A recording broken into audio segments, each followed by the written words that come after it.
জীবন, কাল। দেখতে গেলে এই তিনটি শব্দ একটি শব্দেরই সমার্থক শব্দ মনে হয়, কিন্তু এই শব্দগুলির অর্থ কি সমান? কখনোই নয়। হ্যাঁ, এই সময় চলতে থাকে, জীবন চলতে থাকে, কালচক্র চলতে থাকে। এই সময় কেটে যায়, কিন্তু এই জীবন, একে যাপন করতে হয়। কি বলেন? এই জীবনে কিছু করুন বা কিছু না করুন, জীবন এমনি কেটে যাবে, আপনি জানতেও পারবেন না। কিন্তু সেটা আমাদের উদ্দেশ্য নয়, একে যাপন করতে হবে। এই জীবনে প্রেরণা পেতে শিখুন, প্রেরণা দিতে শিখুন, আহ্বান গ্রহণ করতে শিখুন, আহ্বান জানাতে শিখুন, মহান কাজ করতে শিখুন, ধন্যাত্মক বোধ জাগিয়ে তুলুন। জীবন অতিবাহিত করার অর্থ কি তা আপনি শিখে যাবেন। কারণ সময় কেটে যায়, সমস্ত যুগ কেটে যায়, কিন্তু জীবনের রীতি জীবন কাটিয়ে দেওয়া নয়, জীবন যাপন করা। এই জীবন সম্পূর্ণরূপে অনুভব করতে হবে, নতুন পথ বানাতে হবে। এবারে যদি এই জীবন বাঁচার সময় একবার ভেবে দেখুন, যদি মনে প্রেম থাকে, সদ্ভাবনা থাকে, তাহলে কি হবে? এই জীবনকে বাঁচার অনুভূতিটাই অন্যরকম হয়ে যাবে, একটা আনন্দময় অনুভূতি লাভ করবেন। তাহলে এটাই করুন, আর আমার সাথে ভালোবেসে বলুন, রাধা রাধা। আপনি কি কখনো কোনো জলের ধারা দেখেছেন? তার সামনে যতই মাটি থাকুক না কেন, যতই কাদা থাকুক না কেন, যখন এই জলের ধারা বইতে আরম্ভ করে দেয়, তখন এই কাদাকে নিজেই ধুয়ে নিয়ে যায়। ওই কাদাকে ধুয়ে দেয় এবং নিজের পথ নিজেই তৈরি করে নেয়। তাহলে আপনিও এরকম জলের মতো হয়ে উঠুন। যদি হয়ে উঠতে পারেন, তাহলে নিজের মনের, নিজের ভাবনার, নিজের জীবনের যত অনাবশ্যক তত্ত্ব আছে, অনুপযোগী অংশ রয়েছে, অর্থাৎ অপরিষ্কার অংশ রয়েছে, তা নিজে থেকেই নির্মল হয়ে উঠবে। আর যেরকম জলের ধারা কখনো থেমে থাকে না, সব সময় বয়ে চলে, সেইভাবে আপনিও কখনোই থামবেন না। সবসময় বয়ে চলুন, এগোতে থাকুন। পথে যদি অনেক বিপদ আসে, সমস্যা আসে, থামবেন না, তার উপর নিরন্তর প্রহার করুন, নিরন্তর প্রয়াস করুন, আর অগ্রসর হন। আপনি ভেবে দেখুন, এই জলের ধারা কখনো থেমে থাকে না, সবসময় বয়ে চলে, বিপদের সম্মুখীন হয়ে তাকে সাথে বয়ে নিয়ে চলে। সেই জন্য জলের ধারা, প্রবাহমান এই ধারা, এর থেকে কখনো দুর্গন্ধ আসে না, এতে কখনো ময়লা জমতে পারে না, বরং পালিত হয় সুন্দর প্রাণবন্ত জীবজন্তু, যেমন সুন্দর ছোট মাছ। তাই আপনিও এটাই করুন, কখনো থামবেন না, শুধু চলতে থাকুন, জলের ধারার মতো বইতে থাকুন। আপনি আপনার লক্ষ্য অবশ্যই খুঁজে পাবেন, আর তার সাথে নিজের অন্তরের যে মালিন্য রয়েছে, তা আপনি নিজেই নিজের থেকে দূরে করে দেবেন। তাহলে আসুন আর আমার সাথে ভালোবেসে বলুন, রাধা রাধা। এবার অনেক সময় মানুষের মনে এরকম প্রশ্ন আসে যে এই সংসারে সব থেকে বড় বিপদ কি? কেউ বলে ধর্ম সংকট, আবার কেউ বলে প্রাণের ওপর আসা সংকট। প্রত্যেক মানুষের জীবনে বিভিন্ন সংকট আসে, আর এই সমস্ত সংকট অত্যন্ত বিচিত্র হতে পারে। এই সমস্ত সংসার হলো সংকট দ্বারা পরিপূর্ণ। ঠিক আছে, আপনাকে একটা উদাহরণ দিই। একজন ধনী ব্যক্তি, এবার ওনার জীবনে সংকট কি হতে পারে? সংকট এটাই যে কেউ তার সম্পত্তি চুরি না করে নেয়, আমরা বুঝতে পারছি। এবার একজন চোর, তার জীবনে সংকট কি হতে পারে? যে চুরি করার সময় সে যদি তার একটা কাশি চাপতে না পারে, তাহলে সে ধরা পড়ে যেতে পারে, ঠিক কিনা? আবার অনেক সময় এমনও হয় যে যার জন্য আমি সংকট, সেও আমার কাছে সংকট। যেমন এই পরিস্থিতিতে দেখুন, সংকট হলো সংকট, এ তো জীবনে থাকবে, কিন্তু এর সম্মুখীন কিভাবে হওয়া যায়? খুব সরল, সব এটার ওপর নির্ভর করে, মনের ওপর। এই মনকে নিয়ন্ত্রণ করলে সব ঠিক থাকবে। এবার যদি ধনী ব্যক্তি মনকে নিয়ন্ত্রণ করে ফেলেন, নিজের অর্থের ব্যবহার শুভ কাজের জন্য, সমাজের সেবার জন্য বিকাশ করতে করেন, ওই অর্থকে একত্রিত করে না রাখেন, তাহলে চুরির সমস্যা, এই সংকট সেখানেই কেটে যাবে। এবার যদি কথা বলি সেই চোরের, তাহলে চোর যদি নিজের মনকে সংযত করে নেয়, যদি নিজের কর্মকে নিয়ন্ত্রণ করতে পারে, তাহলে এমন কোনো স্বর নেই, এমন কোনো স্বর নেই যা ওকে ধরা পড়তে বাধ্য করবে। সেই জন্য জীবনে সংকট যতই আসুক, যত বড়ই সংকট আসুক না কেন, কবচ হলো একটাই, আর এই কবচের নাম হলো আত্মনিয়ন্ত্রণ। নিজের মনকে নিয়ন্ত্রণে রাখতে শিখুন। এটা নিজের জীবনে প্রয়োগ করে তো দেখুন। যদি আপনি করতে পারেন, তবে আপনি দেখবেন যে সংকট তো জীবনে আসা যাওয়া করে, কিন্তু সেই সংকটগুলির সম্মুখীন আপনি এইভাবে করতে পারবেন।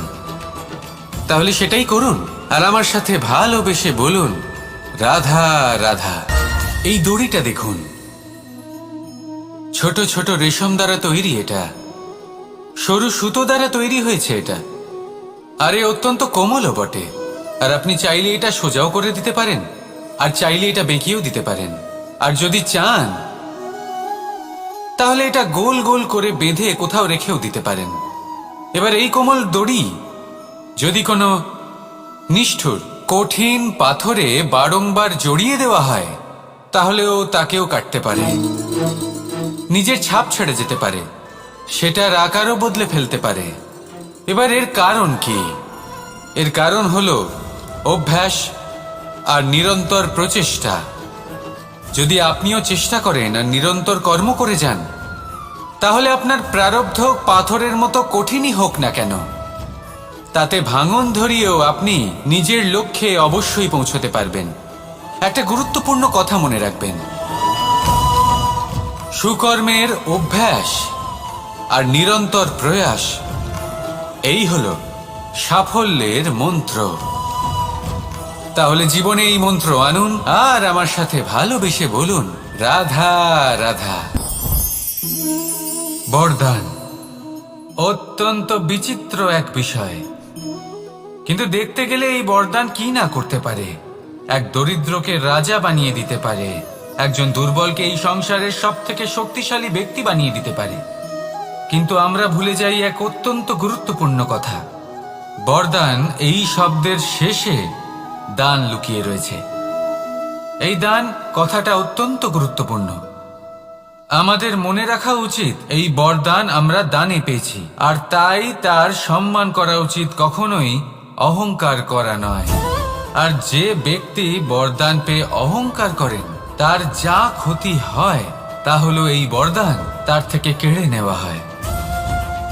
বর অর্থাৎ শ্রেষ্ঠ, অর্থাৎ বরদানের অর্থ হলো একটা শ্রেষ্ঠ দান, এবং তার ব্যবহার যদি আপনি কারোর ক্ষতি করার জন্য করেন, তাহলে ক্ষতি শুধুই আপনার হবে।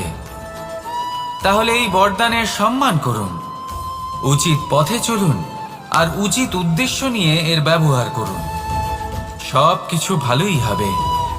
তাহলে আসুন আর আমার সাথে ভালোবেসে বলুন, রাধা রাধা। পিতা আর পুত্রের সম্পর্ক অত্যন্ত মধুর হয়ে থাকে। পিতা স্বপ্ন দেখেন, তাকে পূর্ণ করার সকল সম্ভাব্য চেষ্টা করেন, কিন্তু তাও অনেক সময় ওনার স্বপ্ন অপূর্ণ থেকে যায়। তখন পিতা ভাবেন যে স্বপ্ন উনি পূর্ণ করতে পারেননি, ওনার সন্তান তা অবশ্যই পূরণ করবে।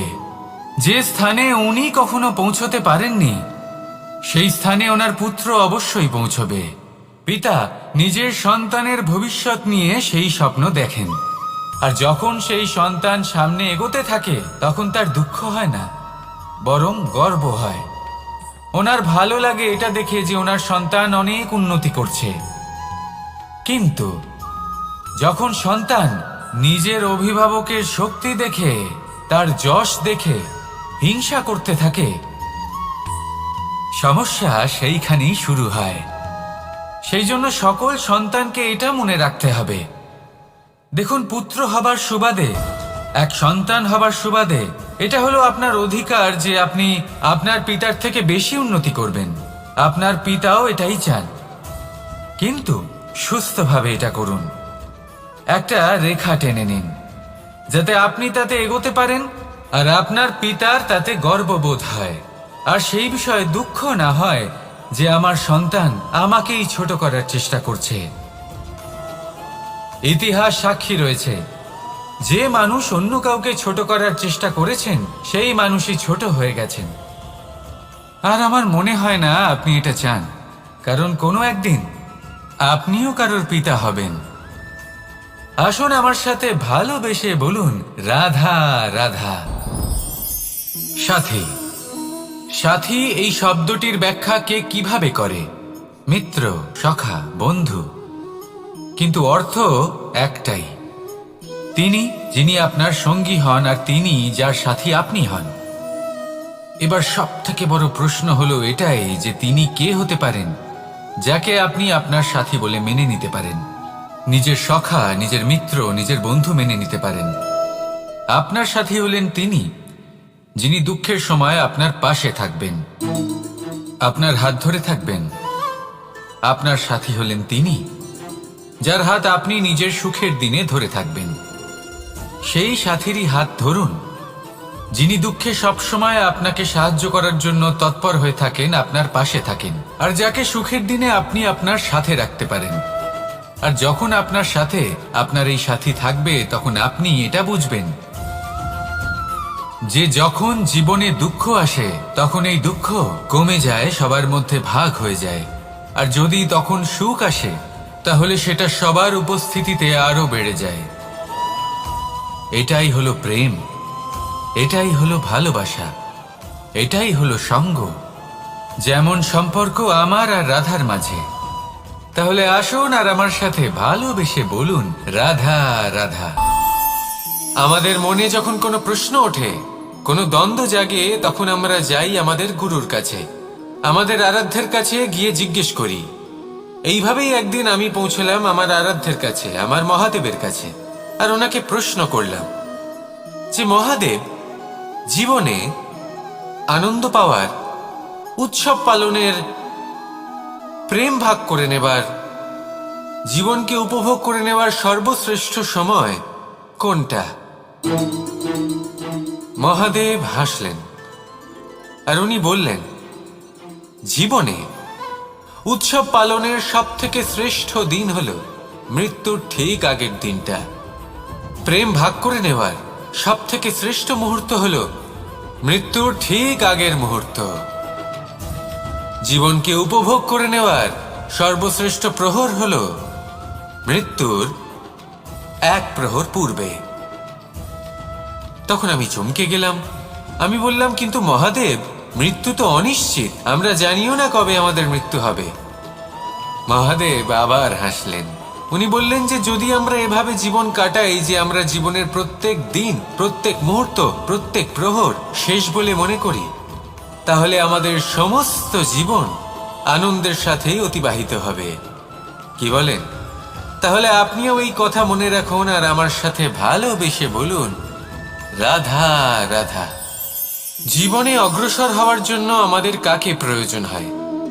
মাতা পিতা, বন্ধু, প্রেম, সাহায্য, অর্থ, পরিশ্রম, আশা। ভিন্ন ভিন্ন মানুষ ভিন্ন ভিন্ন বিকল্প চয়ন করে। যদি আমি আপনাকে বলি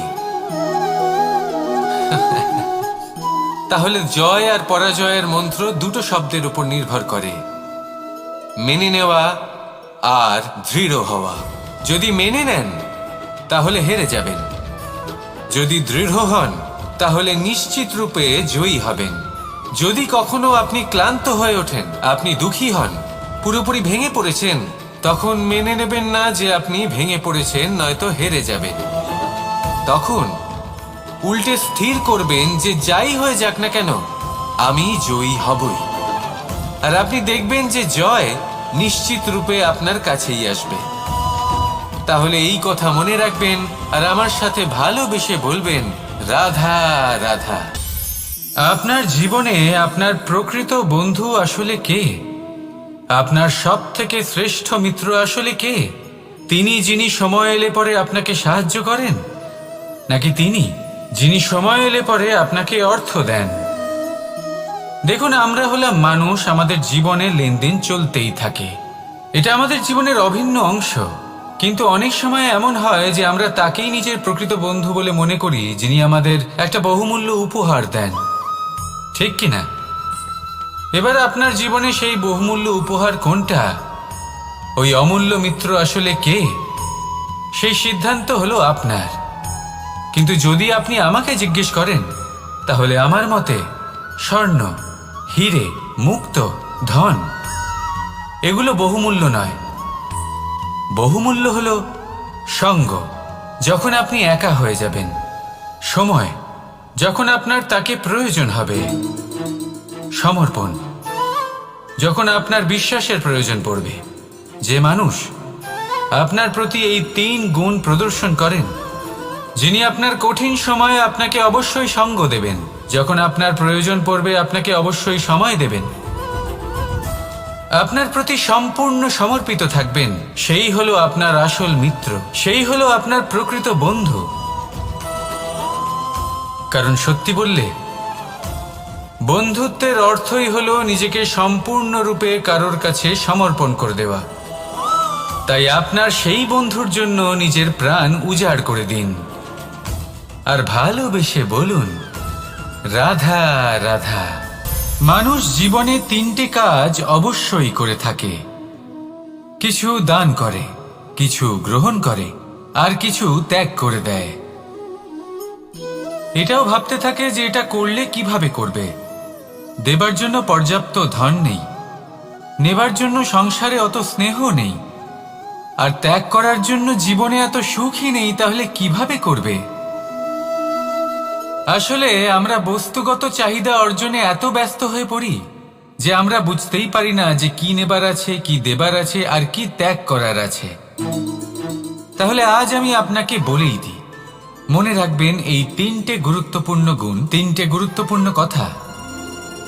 দেবার জন্য আছে দান, নেবার মতো আছে জ্ঞান, আর ত্যাগ করার মতো আছে অহংকার।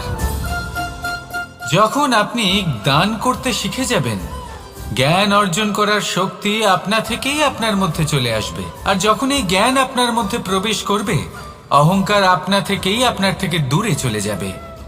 যে ব্যক্তি এই 3-এর মধ্যে ভারসাম্য বজায় রাখতে পারে, তার বর্তমান, ভূত, ভবিষ্যৎ, লোক, পরলোক সব কিছু শুধরে যায়। যেই দিন আপনি দান করতে শিখে যাবেন, জ্ঞান আহরণ করতে শিখে যাবেন, অভিমান ত্যাগ করতে শিখে যাবেন, আপনার সর্বশক্তিশালী, সর্বশক্তিমান পরমেশ্বরেরও প্রয়োজন পড়বে না। কারণ তখন ঈশ্বর আপনার মধ্যেই বাস করবেন। তাহলে আসুন আর আমার সাথে ভালোবেসে বলুন, রাধা রাধা। জীবনে অনেক সময় সমস্যা আমাদের চারদিক থেকে ঘিরে ফেলে। এই সমস্যা নানান ধরনের হতে পারে। আর্থিক সমস্যা হতে পারে, পারিবারিক সমস্যা হতে পারে, কোনো সম্পর্ক নিয়ে সমস্যা হতে পারে, কখনো কোনো দৈনিক সমস্যা হতে পারে, কখনো কোনো দ্বন্দ্ব হতে পারে, অনেক সমস্যা হতে পারে। কিন্তু যখনই কোনো সমস্যা আসে, আমাদের মনে তার জন্য একটা উত্তর অবশ্যই থেকে থাকে, যা আমাদের অন্তরে রয়েছে। একে আমরা বলি আত্মা। আত্মা হলো পরমাত্মারই রূপ, আর পরমাত্মা তা কখনোই কিছু অনুচিত চাইবে না, তাই তো? এই আত্মা খুব ভালো করে জানে যে কোনটা উচিত আর কোনটা অনুচিত। যদি আসল বিষয়ের কথা বলি, তাহলে আপনাকে নিজের মনকে বুঝতে হবে। কারণ আত্মা তো পরমাত্মা থেকেই আসে, কিন্তু এই মন মানুষ জন্ম থেকেই প্রাপ্ত করে, যার বিকাশ হয় এই সংসারকে দেখে। যেদিন আপনার এই মন আর আপনার এই আত্মা এই দুই এক হয়ে যাবে, আত্মসাৎ হয়ে যাবে, সেদিন আপনার জীবনে না কোনো সমস্যা থাকবে, না কোনো ঝঞ্ঝাট থাকবে, না কোনো সংকট থাকবে। কারণ আপনার কাছে সেই সমস্ত সমস্যার, সমস্ত বিপদের সমাধান থাকবে, আর তাও আপনারই অন্তরে। তাহলে আসুন আর আমার সাথে ভালোবেসে বলুন, রাধা রাধা। ভক্তি আর শক্তি, এই দুইয়ের মধ্যে সম্পর্ক অত্যন্ত সরল। মানুষ ভক্তি করেন যাতে তিনি শক্তি লাভ করতে পারেন, আর শক্তি লাভ করার পরে ভক্তি ভাব ভুলে যান আর শক্তির প্রতি আসক্তিতে মত্ত হয়ে যান, আর সেখান থেকেই তার বিনাশ শুরু হয়। কেন? কারণ ভক্তির দ্বারা প্রাপ্ত শক্তি অন্য কারোর হিতের জন্য ব্যবহার করতে হয়, অন্য কারোর মঙ্গল করার জন্য ব্যবহার করতে হয়, কারোর বিনাশের জন্য নয়। এবার যদি আমি আপনাদের একটা উদাহরণ দিয়ে বোঝাই, তাহলে কোদাল দিয়ে আমরা মাটি কোপাতে পারি, একটা গর্ত খুঁড়তে পারি যাতে একটা নতুন বৃক্ষ জন্ম নিতে পারে, একটা বৃক্ষ যা অন্য জীবকে ফল প্রদান করবে, যাত্রীদের ছায়া প্রদান করবে। কিন্তু এই কোদালের ব্যবহার যদি আমরা অন্য কারোর ক্ষতি করার জন্য করি, তাহলে ক্ষতি শুধুমাত্র আমাদেরই হবে। তাই জীবনে যদি আপনি কোনো শক্তি লাভ করেন, হয়তো ভক্তির দ্বারা বা অন্য যেখান থেকেই হোক, তার সদ্ব্যবহার করতে শিখুন, নয়তো এই প্রাপ্ত শক্তি আপনার পতনের কারণ হয়ে দাঁড়াবে। তাহলে আসুন আমার সাথে ভালোবেসে বলুন, রাধা রাধা। শক্তি এক অত্যন্ত বিচিত্র বস্তু, বা বলতে পারেন অনুভূতি। পিতা সবসময় চান যেন তিনি তার শক্তি পুত্রকে সঁপে দিতে পারেন, যাতে সে শক্তিশালী হয়, যাতে তার মঙ্গল হয়। তার পুত্র সবসময় চায় যাতে সে পিতার সেই শক্তি লাভ করে, কিন্তু সেই শক্তি লাভ করার জন্য পুত্র হওয়া যথেষ্ট নয়, যোগ্য পাত্র হতে হয়। আসুন আপনাকে সহজে বোঝাই। যদি আপনি সুপাত্র হন আর আপনাকে শক্তি দেওয়া হয়, তাহলে আপনি সেই শক্তির গুরুত্ব বুঝবেন, কোথায় সেই শক্তি প্রয়োগ করা উচিত সেটা বুঝবেন। আর এটা যেহেতু অর্জন করা শক্তি হবে, সেই শক্তির অপব্যবহার হবে না। কিন্তু যদি এই আপনি কুপাত্র হন আর যদি আপনাকে এই শক্তি দেওয়া হয়, তাহলে কি হবে? দেখতে গেলে এই শক্তি আপনি দান হিসেবে পেয়েছেন, তাই না আপনি এই শক্তির গুরুত্ব বুঝবেন আর না এর প্রয়োগ আপনি জানবেন, তার অপব্যবহার হওয়া সুনিশ্চিত। তাই যদি আপনি কোনো শক্তি অর্জন করতে চান, তাহলে আগে তার যোগ্য হয়ে উঠুন, পুত্র নয় পাত্র হয়ে উঠুন। আর আমার সাথে ভালোবেসে বলুন, রাধা রাধা। কথায় আছে, প্রত্যেক পুত্র তার পিতার প্রতিচ্ছবি হয়, আর সমস্ত প্রতিচ্ছবি চায় যেন সে তার অস্তিত্ব প্রাপ্ত করতে পারে। পুত্র চায় সে যেন তার পিতার মতো হয়, বা কখনো কখনো তার থেকেও শ্রেষ্ঠ হয়। সেটা কোনো অনুচিত ব্যাপার নয়। অনুচিত তখন হয় যখন পুত্র নিজের পিতার মতো হবার স্বপ্ন পূরণ করতে গিয়ে বা তার থেকেও শ্রেষ্ঠ হওয়ার স্বপ্ন পূরণে অনুচিত পথের আশ্রয় নেয়। কারণ তারপরে সে তার পিতার গুণগুলি আত্মসাৎ করতে চায় না।